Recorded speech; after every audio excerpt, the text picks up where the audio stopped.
Good morning and welcome to Coffee and the Word. When I was younger, when I was in high school, I wore a shirt under my football uniform, and the shirt had on it "No Fear."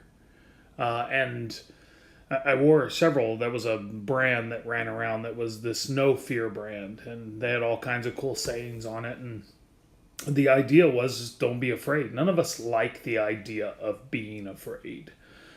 Some of you like to go watch, thriller movies and horror movies to be startled, but you don't really want to be afraid. You certainly don't want to live in fear. And so I find it interesting that our natural emotion most of the time to the unknown is fear. And when I say the unknown, I mean the unexperienced, something you're unfamiliar with. Because time and time again, the scriptures tell us not to fear. Fear not. Do not be afraid. Over and over again, God seems to have to remind his people they have no reason to fear. And I find it interesting because I know a lot of us walk around in a pretty regular, constant state of fear. We're afraid of all kinds of things. We're afraid of rejection. We're afraid of we're afraid of the future. We're afraid of failure. We're afraid of all kinds of deep emotional experiences happening to us. We're afraid of being forgotten. All of us, have something that really pokes at that fear button in our hearts, and so time and time again, God says, "Do not be afraid." But today's verse that I want to talk about is in Isaiah chapter 41, and the reason I wanted to talk about this, number one, is the verse of the day, and if you use YouVerse. But more than that, when I saw that it was the verse of the day, I realized this is kind of thematic for where I'm at right now in my own life. And so I wanted to share it with you. And really the concept or the idea starts in my favorite verse. I don't know if it's my favorite verse, but it's a verse that speaks to me. And it starts in Isaiah chapter 40. And here's what it says. He gives strength, verse 29. He gives strength to the weary and increases the power of the weak. Even youths grow tired and weary, and young men stumble and fall. But those who wait on the Lord will renew their strength. They will soar on wings like eagles. They will run and not grow weary. They will walk and not grow faint. So Isaiah is saying, look, when you put your hope and your trust in the Lord, when you wait on him, when you allow him to be your peace, you allow him to be your guide, you allow him to be your God, your strength gets renewed, your hope gets restored, your strength is, or your power is made whole.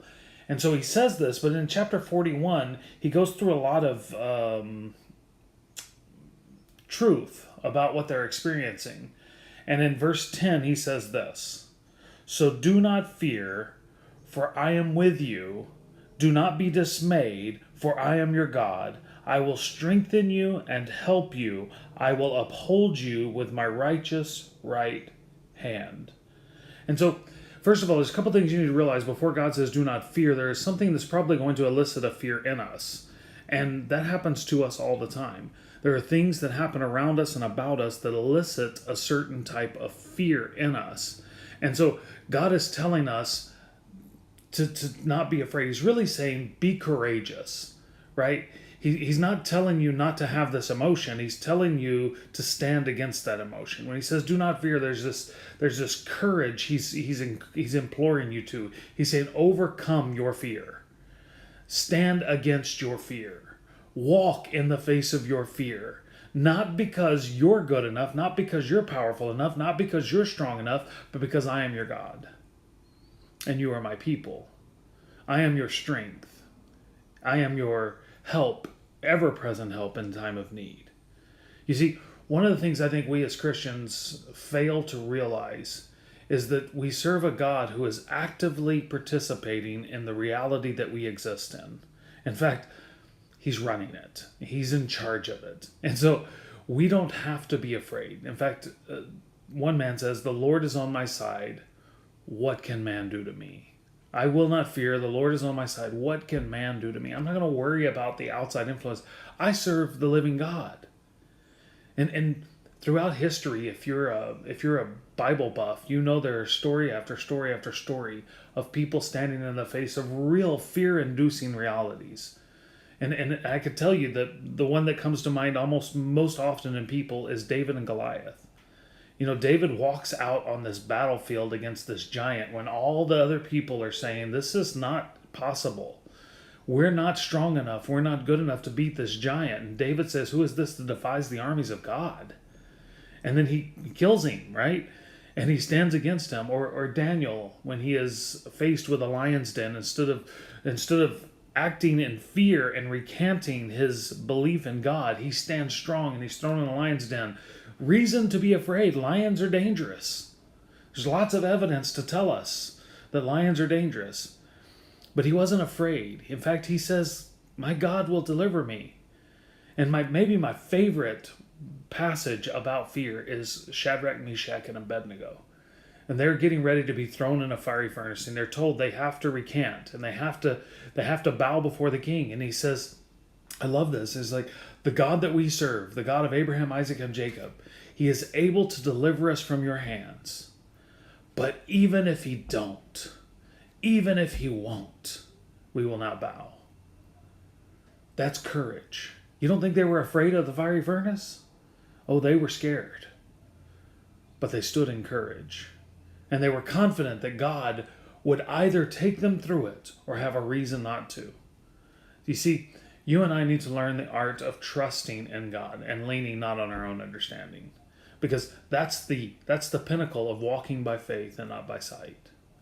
How many of you would like to live fearlessly? You know, if you really want to live fearlessly, you need to get to know our protector and our provider. You need to get to know the God who made us and who sustains us. You need to get to know the God who is able to part seas and flatten mountains. You need to get to know him well enough to know that God's got you. No matter what happens, you don't have to be afraid. You don't have to be afraid of the diseases that assault man. You don't have to be afraid of the political systems that are assaulting us. You don't have to be afraid of the wars that are around us. You don't have to be afraid of anything. It doesn't mean you don't have to participate. It means you don't have to participate in fear. You don't have to participate in anger. You can participate in the will of God. Do what he's called you to do courageously. I hope this helps. I hope you have a wonderful week. Happy Monday, by the way. Remember that every day is an opportunity for you to draw a little closer to the God who made you and experience him in a way that you never have before. God bless you. This has been another edition of Coffee and the Word.